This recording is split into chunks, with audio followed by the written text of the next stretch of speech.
I hope everyone had an awesome weekend, and I just wanted to kind of share a couple of things with you today as it's Monday, and I've been on kind of a Monday schedule with these videos. So I just wanted to check in and see, for those of you guys that made New Year's resolutions, how are they going? Normally in about mid-February is where things start to fall off the rails when we set resolutions. And so if you were to think, for those of you that have set them, get kind of honest with yourself and see how you are making progress on them so far. So obviously it's the third month of 2018. And there's actually a couple of reasons why New Year's resolutions often fail. And so I'll tell you what those two reasons are, and then we'll go from there. But so the first reason is that oftentimes our New Year's resolutions are set at a level that doesn't actually generate lasting change. And so what do I mean by this? So what we often do is we say something like, I want to lose weight, or I want to make more money this year, or I want to start a workout program, whatever it is.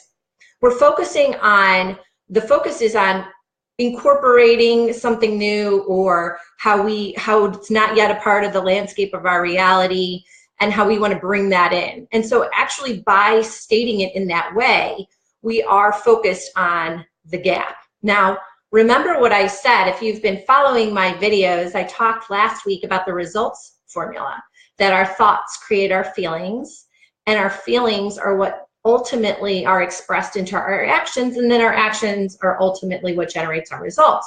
So if we're looking at maintaining lasting change for a new lifestyle or something that you're integrating for a new year, you want to be really cautious about setting your resolution and setting your thoughts at the same level as the results that you want to create. So something more powerful would be something like, I'm living at my healthy ideal weight, or I've generated, $500,000 this year, and then I've never done that before, or something like that. But you want to be specific about what it is that you're creating and state it as it's happening now, even if it's not yet in the landscape of your reality. And then really another way to infuse that is to generate gratitude around it. Like, thank you that this is happening, and you continue to take action steps, but that gratitude helps with that feeling state in order to keep you moving in your progress towards your goals. So there's a really good quote by Einstein that if any of you have ever gotten an email from one of my business accounts, this is on, I think, my therapy business account, but his quote is, "No problem can be solved by the same consciousness that created it. We need to see the world anew." And I just love that quote, because Einstein's talking about redefining a problem and looking at the whole situation around it totally differently. Now, that is quite a challenge for most of us, because most of us enter the world from our filters, through our filters.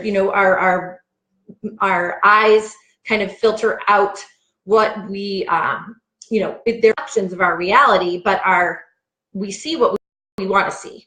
And there's an area of our brain that's actually responsible for allowing this to happen for us. It's called the reticular activating system, but that's something else. So with regard to Einstein's quote, how do you change your level of consciousness around a specific problem or around something that you are trying to create? That's the big question, right? So one of the main ways to do this is with a proper structure of support and repeated space-time repetition of a new way of seeing things that you want to install. So it's extremely difficult to kind of integrate that on our own, because our brains look for patterns and will easily kind of look at a situation and be like, oh, this looks like what happened last year, or whatever the case might be. And, really kind of pressing pause on that and saying, well, what's another way to look at this? Or, what if what I think the problem is isn't really what the problem is? What if it's something else? And spending some time with that. The other thing that is really good in kind of flipping your level of consciousness around how you're interacting with problems or circumstances or whatever it is to really ask yourself, you know, am I thinking something is impossible here? Am I seeing something as a limit of my possibility? And if the answer to that question is yes, then you ask yourself, okay, what would I do if I didn't think it was impossible? So, you know, getting that structure of support and really allowing yourself to get supported with changing your thoughts and changing your mindset is not something that is easily done for most people, because we usually kind of push all that stuff to the side and focus on our circumstances. And remember the results formula. Our circumstances change because our thoughts change. So if we shift our focus and shift our thoughts, that's when we're going to see different results in the landscape of our reality. So if we go back to the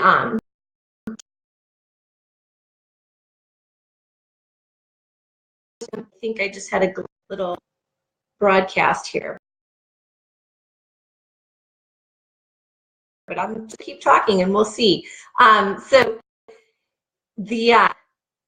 I just lost my train of thought because the computer froze for a second. So I hope you guys are still bearing with me. So we just want to make sure that we're first of all being really aware of how we're shaping our reality through our thoughts. So where are your thoughts going? What are you focused on? And is it the result that you want to generate, or is it all the obstacles that are in your way, making it difficult for you to generate the result that you actually would love? If it's the latter, I would highly encourage you to get into some structure of support to help you identify the little thought loops that our brain has kind of inadvertently been conditioned to get into based on our, you know, history, and really allow yourself to be supported and allow yourself to get all of the resources that you need so that you really can continue to move forward in your goals and changing your thoughts so that they actually support what you're trying to create versus undermine what you're trying to create.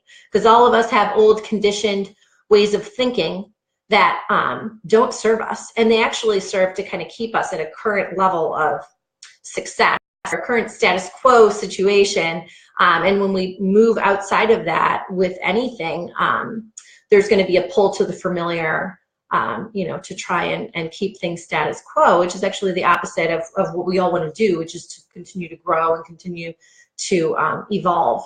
So I just wanted to leave you with that today as our little Monday tidbit. And if you are noticing that you are having some issues with some limiting thoughts or thoughts that are coming up on a regular basis that make you feel less than confident or make you feel less than deserving or make you doubt that you don't have what it takes to create everything that you would want for your life, please reach out to me. I'm happy to give you a couple of additional tips for ways to kind of navigate these limiting thoughts and the old paradigms that are actually something that you probably want to have fall away as you install new paradigms.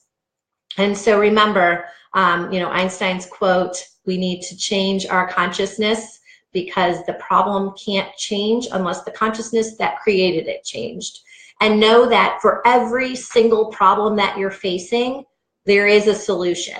There can't be a problem without a solution. And I know that that might kind of sound a little bit strange, but it's absolutely true. And the power breathing us knows everything. So just kind of getting in contact with that is another like skill in and of itself. So I can talk some more about that in another video. But anyways, I hope everyone is having a great Monday. I hope this video actually worked because I think my browser jammed up a couple times. But have a great Monday, and I will look forward to hearing from you guys. Hit like if you liked this video and if it spoke to you, and feel free to share it. I want to get the word out and spread this message to as many people as I can. I want as many people in my little sphere of influence to be living a life they absolutely love, because I think it makes the world a better place. So love you guys. Bye.